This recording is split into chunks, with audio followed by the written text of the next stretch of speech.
This is Jeff Glading from Great Dental Websites. I'm here with Dr. Tuan Pham. I hope I pronounced that correctly. He's the owner of Circle C Dental in Austin, Texas. And I found him via Dental Town. He had posted a really interesting thread. And I think this came up during his podcast with Howard Farn. And it kind of described how to use Google Maps, a really kind of interesting way to find a new practice location. I thought it was rather clever. It was rather inexpensive, and I thought it might be something some of our viewers might be interested in. So without further ado, I want to turn things over to Dr. Pham and let him kind of show you guys his approach to selecting a new location for your startup practice. Dr. Pham? Hey everyone, well my name is Tuan Pham, and yes, thanks Jeff for setting up this webinar. I hope you guys find it useful. I'm the creator of dentalmaverick.com, and you guys should check it out. It's a great series to help you learn leadership skills, management, and communication skills, which leads you to long-term success in your practice. But as with practices or anything in business, everything goes in stages, and anyone watching or listening or paying attention to this webinar is likely in a stage in their life where they are looking to likely start or buy a practice, and that's where you're at. You know, you'll find out that owning your own business, owning your own practice, you got to learn everything, and you got to learn everything from finding a location, which we'll talk about, and how you can do it sitting at your computer and learning very good information. And you know, honestly, if you want to, you know, you can always buy. I'll clarify demographics report in a second, but honestly, I don't really think you need to pay for some of these really expensive demographics reports. And I'll explain to you why in a second. But anyways, check out my website at some point, and like I said, life goes in stages, and that's a stage that you need to get to at some point, but this is the first stage that we're going to talk about today. So one of the things I talk about in my course is that everything has an inherent risk, meaning that if you're looking to buy a practice, start a practice, you know, there's a risk. There's a time risk, and certainly the biggest thing for most people is the money risk. If you're putting down hundreds of thousands of dollars to start or buy a practice, that's a big risk that can affect you, your family, and people that you know. For a very long time. Like when I started my practice, I don't remember the exact number, but I think it ended up costing me $450,000. That's the biggest loan I've, at that point, ever signed in my life. And $450,000 was an abstract number, it still is, but if you find a good location like myself, eventually my 10-year loan was paid off in under 5 years completely, and it actually ballooned to about $1 million because I ended up buying a whole bunch of things for my offices that I wanted, because that's the type of dentistry I wanted to practice. So a good location is very important. That's what we're going to start with. Now, a lot of people, I'm going to talk philosophy or principles for just a second. You know, when you start a practice, you recognize that you're going to spend a lot of money. Let's say $400,000-ish, $500,000, something like that, or even more. And so when someone says to you, you know, you should buy this demographics report, you know, it'll give you all the information, and it may cost you a couple $100 depending who's buying them. Some of them are actually really pricey. You know, you justify it in your mind, and it's understandable. I mean, it certainly makes sense in the big scheme of things. It's not much, but when you're starting to practice, you really got to pay attention to the money because it really adds up. All those interim interest rates that they charge you, it really, really adds up. So, you know, if something costs you $400, you know, after all interest is paid, you might be ending up paying by the time your loan ends, and you know, like $1,000, $1,500. I'm bad at math. I'm just saying it adds up and compounds over time. So when you get a demographics report, it gives you a lot of information. If you ever actually look at one, you know, honestly, in my opinion, there's so much information. You look at everything. It can tell you people who live there, the type of people, the race, you know, household, how many people, and stuff like that. And that's all fine and good if you've never perhaps been to an area that you have no idea about. But if that's the case, then you're going to end up buying multiple demographics reports, and it adds up. So I'm going to talk about how to use Google Maps. I'm going to give you my personal opinions on how to find demographics reports that are inexpensive, that can give you, actually free, that can give you, in my opinion, a lot more information. So let's just get started, okay? So, for example, this is a map of Austin, Texas. I live in Austin, Texas. In my office, you can maybe see down here, it says Circle C Dental. I'm in South Austin, and I started finding my practice using this technique, and you can see this pin that says Royal Vista Dental, Kevin Rhodes. That's my friend's practice that I helped find a practice. So I'm just going to talk and briefly about my practice and then my friend's practice. So in 2000, I don't remember, 2008, 2007, I decided that I was ready to start my own practice. And it was a very empowering feeling. Whoever's watching this, whoever's paying attention or watching this later after it's recorded, you're probably like, dang, I'm ready to open my own practice, and you're very motivated, okay? So you're in the process of hunting down, looking for it, and finding for a perfect location. And like I was saying earlier, everything's a risk in life, okay? It's a big risk because you're going to spend a lot of money to set your roots and start a practice. And if you buy incorrectly or start incorrectly, it can cost you a lot of time, missed opportunity, and certainly a lot of money, if you don't have a successful practice. So I believe in risks, but I believe in minimizing the risk to make sure that whatever decisions I do are a more surefire thing and a decision more so instead of a risk, okay? That's one of the things I teach in my course too. So in this situation, how can we minimize our risk? Well, we can minimize our risk by doing studies by ourselves and learning the area and being true to ourselves. And with any risk, if you learn a lot of information as much as you can about whatever risk you're taking, then the risk is minimized because you understand it more, and you can be active instead of passive. You can be active and minimize the risk itself. So let's talk about this Google Maps. So my office is in South Austin. In 2008, what I did is I didn't know where I wanted to open my practice in Austin. I knew I wanted to be successful. I knew I wanted to stay in Austin somewhere, and I prefer to stay in Austin proper. But just like in many cities, people move to suburbs, and those are up-and-coming areas where you're the first person there, and you build your roots, and you can be very successful. So in my case, what I did initially was I opened Google Maps, and what I did is I typed in Austin dentist, and boop, boop, boop, boop, boop, boop, boop. I guess I could show you right here for a second, and we'll talk about my practice and my friend's practice. But you can type in Austin dentist, and you see all these red dots popping up everywhere. And so what I did was, we can see on this map, I-35 is the main road that runs through the middle of Austin, but you can see on the west side of Austin, and I'm going to speak very generically, but typically the west side of Austin is more wealthy compared to the east side of Austin currently. And so, but East Austin is becoming very gentrified at the moment. So in this case, what I did was I typed in dentist in Austin, and then I could see all these red dots. And then so what I did is I zoomed in particular areas to where I noticed there was more there was less red dots in the area. So that's what I did. And what I did initially in 2008 is I found areas in Austin that had less red dots. Now this was before we had tablets and iPhones and everything like that. So for these areas, I printed out on a piece of paper. I zoomed into my Google Maps. I printed out the piece of paper, and I marked, or it had printed for me, all the red dots. And then I would drive to the areas where they had fewer red dots, and I would analyze the area. And as I was driving the area, stop, take my pen out, and mark potential locations that was being built, open for rentals, and drove around and made notes about the areas surrounding the areas and the demographics that I can decide for that I can see myself. And we'll clarify all this in just a second.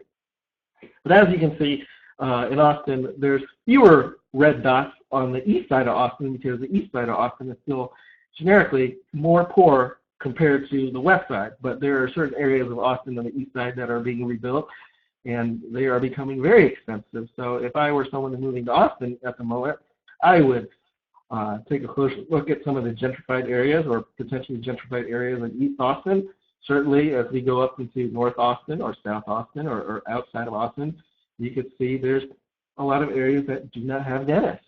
And so the Austin's getting so big that you just hop on the freeway that you're into Austin in no time. So that's what I did. In 2008, I found that in South Austin, near Mopac Ends, there's a very nice subdivision called Circle C Ranch where there was no dentist down there, or very few dentists. And, I took a big risk.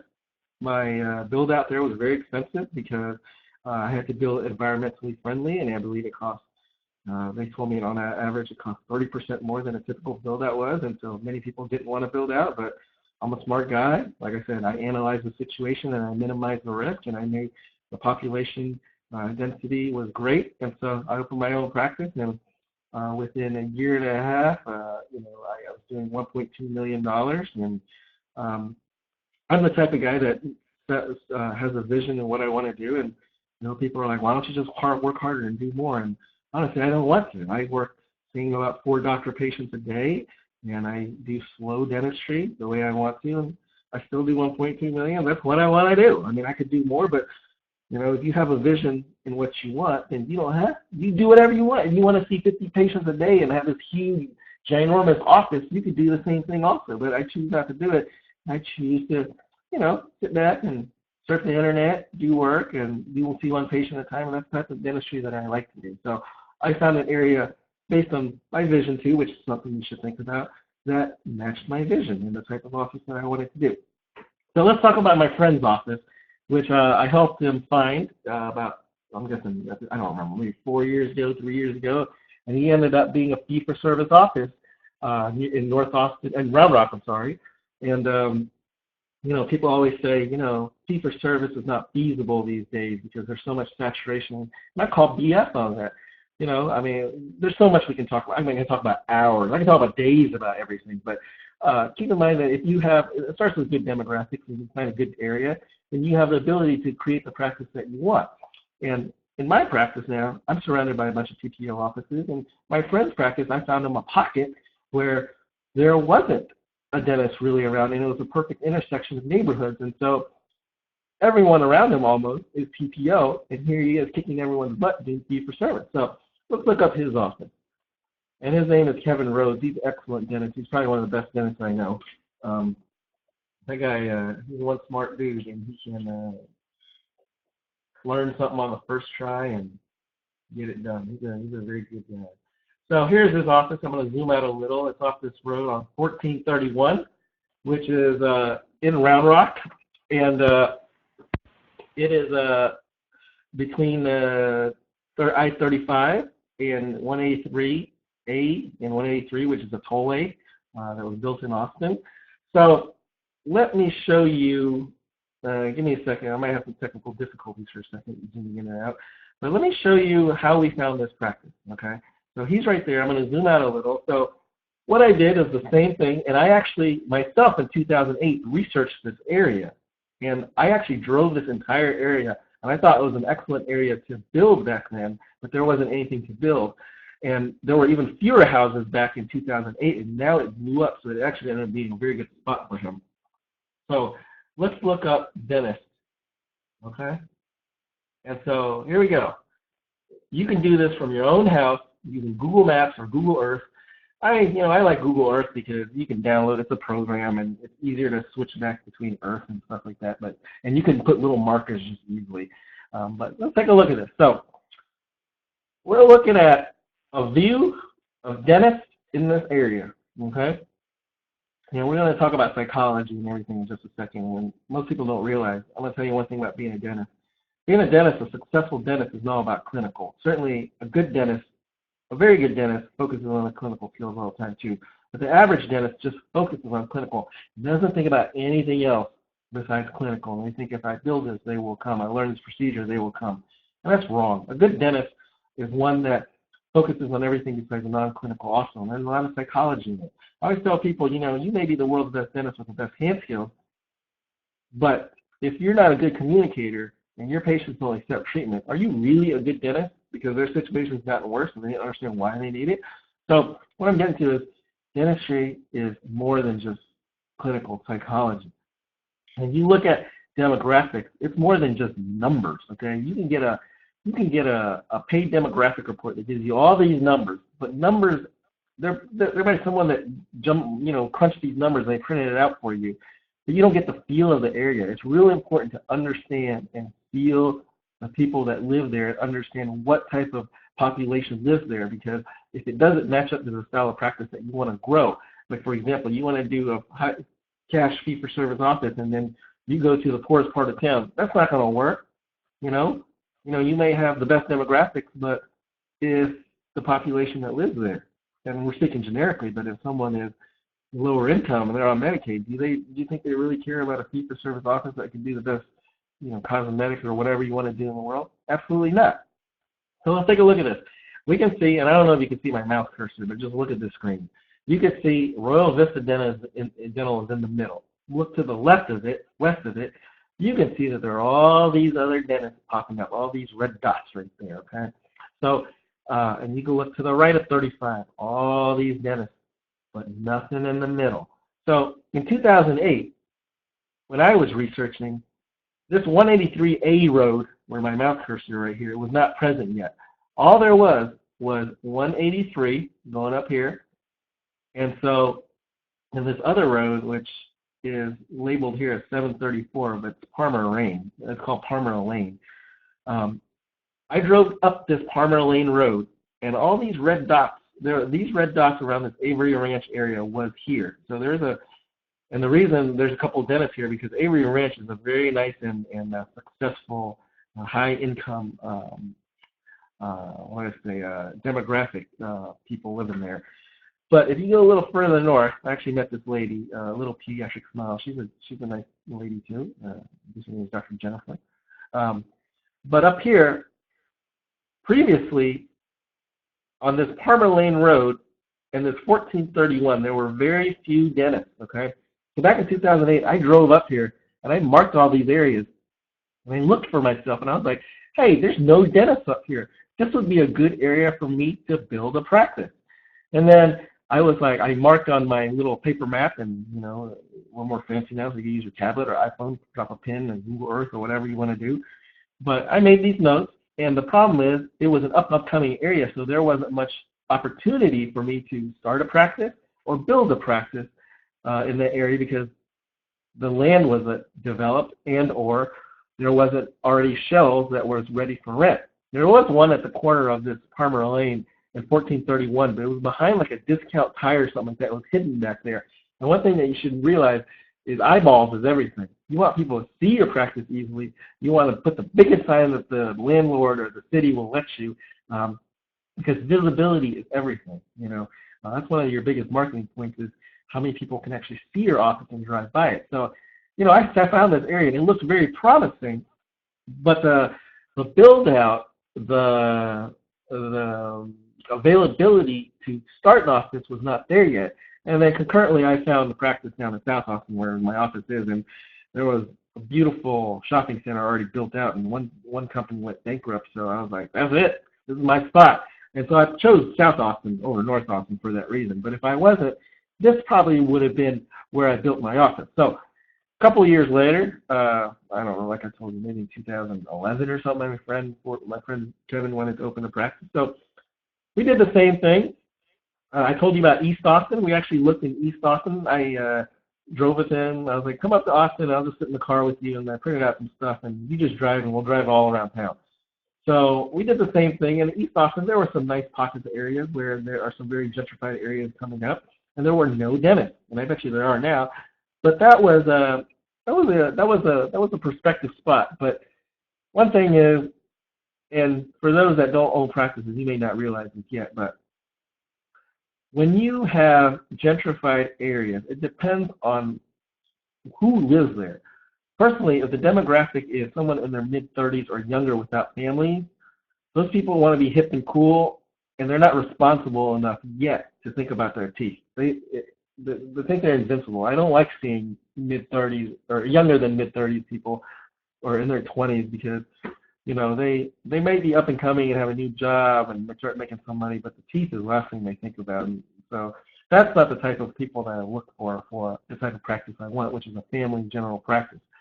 So if you're looking for a family practice, bread and butter with hygiene that you can easily grow and make good money, be successful, and you really want to look for established families, that's where it's at.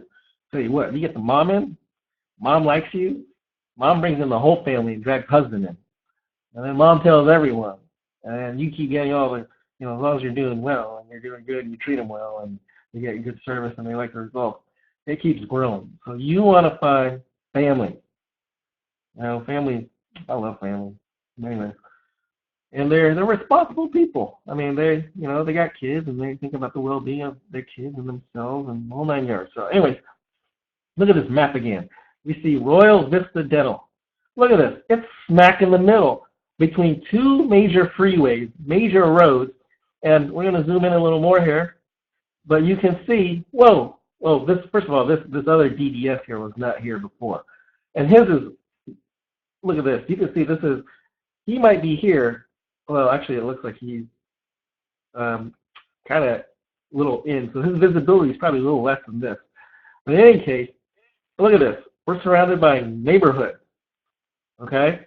So there's, what I'm saying is I help my friend Kevin find a great location, because if we're surrounded by all these neighborhoods, where do these people in these neighborhoods, and I'm guessing in these neighborhoods, you probably got at least 5,000 people living here. I once looked it up, I don't remember. But where do these people go for work, okay? They have to come out of their neighborhood, come into this main road, and they either go left or right towards the freeway. And if they go right towards the freeway or whatever towards the freeway, they probably go the other way because there's grocery stores and they got to go grocery shopping. So regardless, they're going to see your practice anyway. So that's the first thing. If you get a demographics report, it might tell you all these numbers, but it does not tell you the area and traffic flow and things that call psychological barriers, okay? I'm not sure if it's a true term or not, but that's what I'm going to call it. Because you can have great demographics report, but unless you drive the area, you won't recognize and learn more details, okay? Like if you went to this area and you drove these areas and you saw obviously an HOA because everyone's lawn is kept cleanly. You know, you don't see cars on the curb a lot. You know, you see people doing their yard. You can think to yourself, you're like, these people are people that follow the rules perhaps. You know, they respect, you know, they choose to live in this neighborhood because they're respected. They're probably responsible, okay? If you went to a neighborhood that was great demographics and you drove in there and you're like, well, shoot, people park the cars all over the streets, they got the hood open, the lawns are weedy, you know, no one takes care of it, there's a pink house, there's obviously not an HOA, maybe it's a rundown neighborhood, that tells you a lot of information, okay? And demographics report can't tell you that. You need to visibly see these areas to understand it. And there are things called psychological barriers, okay? Now, I don't live up in here in this area, so I don't know, or, you know, I can only make guesstimations, but I'm going to give you a hypothetical thing. So, in some neighborhoods, if you go past the freeway, for example, we're going to hypothetically speak.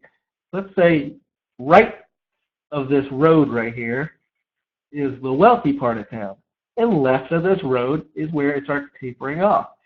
Well, demographics report can't tell you that, okay?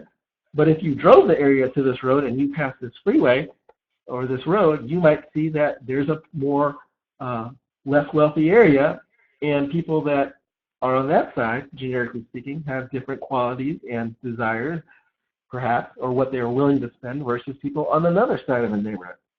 So, for example, in my area, now there are dentists around me, and there are some that are very close, and there are some that are still very close, but they're just beyond the freeway.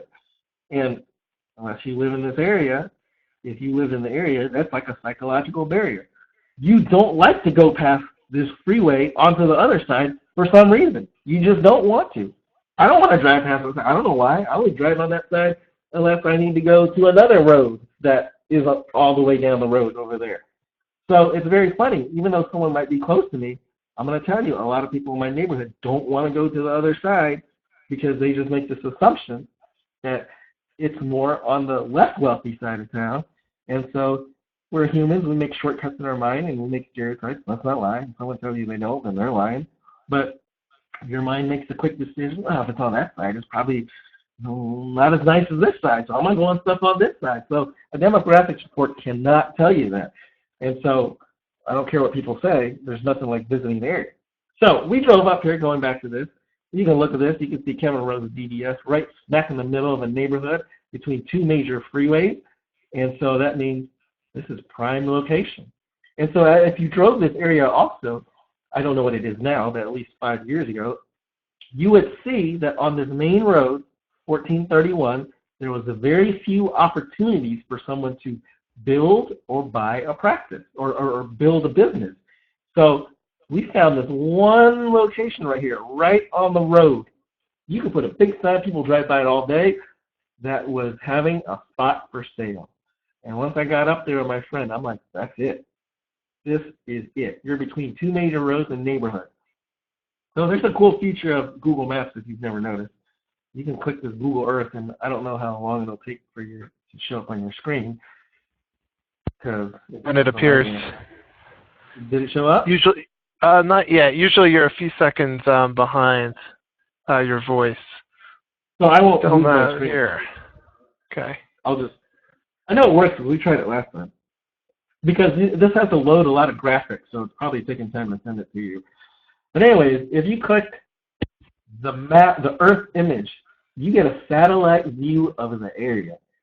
And I used to use this to go fishing. I would find locations everywhere just to park my car. So, but anyway, does it show up now? See it. You do see it? Yes. Okay, so you can see this cool view. Look at this. There's so much information here. Look at all these neighborhoods. Vista Oaks, Village at Mayfield Ranch, Preserve Oak. There's probably a little school right here. It looks like a school. You know, Brushy Creek North, Sendero Springs. Look at this. You look to the right of the screen, you see more neighborhoods down here. So before even leaving your house, you could do so much research and see how that this location is a prime location, especially if you want to build a family practice, a GP office, because you are surrounded by nothing but family, okay? And if you want to do more research, find what this, I'm not sure what, I think this is not Travis County, this is whatever, Williamson County or whatever this county is. You go Williamson County and search, like in any county, you have the appraisal district. And you can search one road here and just look up the value of the houses. You see these houses are like $400,000. Well, heck, you know, this is a very wealthy area and likely the median income for these people, well, at least in Texas, not in California perhaps, is where they're doing quite well to be buying a $400,000 house. Okay? And then so you can realize all this information before you even step into there. But like I said, there's nothing like driving that location and seeing it. Now, people say, well, I could get a demographics report. Like I say, I'll justify it's $200. Okay, but what is this demographics report going to tell you? You can get very good free demographics reports at this website. It's like city-data.com. Just search city data or something like that. And it's this huge website. And you know what? They even have forums. If you're going to some location that you've never moved to or you've never been there, you can ask, make a profile, ask about, you know, the area, the neighborhood, and there are people that'll answer your questions. So this is my view. If you're looking for a location to start, I wouldn't pay a couple $100 for a demographics report. I'd do this. I'd sit on my computer and I'd do this. And then instead of spending a couple $100, and especially if it's far, I'd rather spend that couple $100, buy a plane ticket, go Southwest or buy a plane ticket there, pay for my hotel for a day or two, rent a car, and then drive that city that I'm researching. That's going to give you way more information than my demographics report. And of course the people selling demographics reports are going to push it because there is validity to it. I mean, there is value for the average dentist, but I think a smart dentist, maybe one that takes my course one day, is one that realizes that I need more than just numbers. I need to see the area. I'm going to go there myself because you can gain so much information. So, like I said, my friend Kevin Rosenau, he kicks his butt. He's fee for service. He's probably like me. I haven't talked to him in a bit, but I know he actually I did, but we don't talk business much. But he probably doesn't see high volume of patients for myself. He gets to enjoy work, and he doesn't burn out. We don't have to see 20 patients a day or whatever on PPOs just to pay our bills. So that's my suggestion for you guys to find a location and create your office. But like I said, this is just one step in everything. I mean, building your own office, that's just the first step. Finding your office is the first step. And then learning to advertise, learning to decide if the floor plan is good is another thing. Ordering equipment, what equipment to order, what supplies to order, and then how to hire. And then and some of these things there's so much to learn. And like I said, for long-term success, we need to learn to be a leader, manager, and communicator. Because I always tell people, someone can give you a very nice checklist of things that you can tell your office to do, but if your staff, if you don't have the skills to keep them accountable, how good are you going to be long term? So I hope that helps people find great office locations. I think it will, Dr. Pham. I have a couple questions for you. Yeah.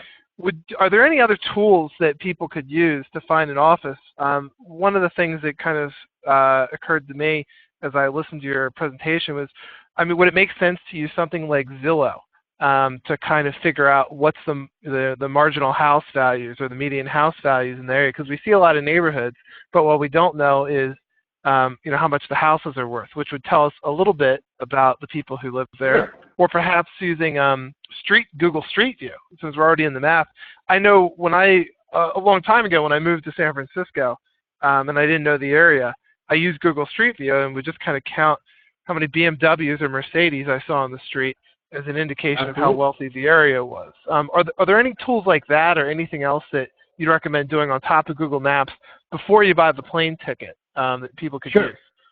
Sure. Google Maps, Google Street is free. Like, Google Street goes everywhere. And, like, you go down my street, you can, or you go to any street, you can tell what type of car is there. People always say don't judge a book by its cover, but come on, we got to make shortcuts in life. And if we see a bunch of BMWs, well, heck, chances are this is a more wealthy neighborhood versus a less wealthy neighborhood. If you see a bunch of Fords, there's nothing wrong with Fords, but it gives you a very quick idea of, okay, well, maybe this is more a middle-class family, okay? And then so from there, certainly Zillow is good. It gives you current market values of the houses. But one thing I don't think it really tells you is the historical value. Like in Austin, there's certain areas that the houses are very expensive. Like my house, it's skyrocketed. I mean, it's ginormous how much it's skyrocketed. I couldn't pay for my house what I paid what I did, but it's worth a ton now. But so I think, Zillow is great, but if you want a more complete, then I think stuff like, which is also free, like the appraisal district for every county you can look up, and you can just type in the street number, and it'll show you. It'll show you what it's appraised at previously. So it'll give you an idea. If you see a huge rise in property values, it gives you more information. That means, hey, maybe this is maybe this area is now more popular, but the people that bought their house maybe a couple of years ago, it gives you a better idea of what they actually make or how they do, and maybe their property values have just gone up. Does that make sense? It does, and that's a little bit harder to get that data out of Zillow. You have to kind of spend a lot of time looking at individual properties or going in. Yeah. Any questions from the audience, or anything else that you wanted to mention? Oh, me? No, I've been talking for like almost 40 minutes now. I don't pay attention to time. I get carried away. But I'm guilty of the same thing. Well, in that case, we'll probably cut it short here then. We're a few minutes over, but that's fine. You can find Dr. Pham on dentalmaverick.com, or just Google his name. Anything else you want to add or plug or give people a way to contact you, Dr. Pham? No, you guys, like I said, everything's a process in life, and this is the beginning process if you're looking to build an office. But really, long term, I think there are many other courses that are great. They give you very good startup information, especially like checklists and stuff. But I always tell people, checklists are nothing but a piece of paper unless you have the leadership to manage long term.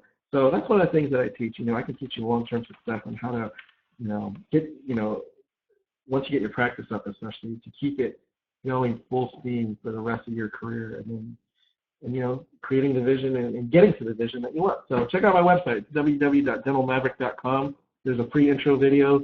I'm actually recording content today for your staff training. So we're going to cover doctor and staff training. And I'm going to create and give away for dental students. I created a mini course for dental students for them to start thinking about major principles that most of us don't think until we're well into our career. So it's going to be very cool. So check it out. That's it. All right. Thanks a lot. I'm going to stop the recording.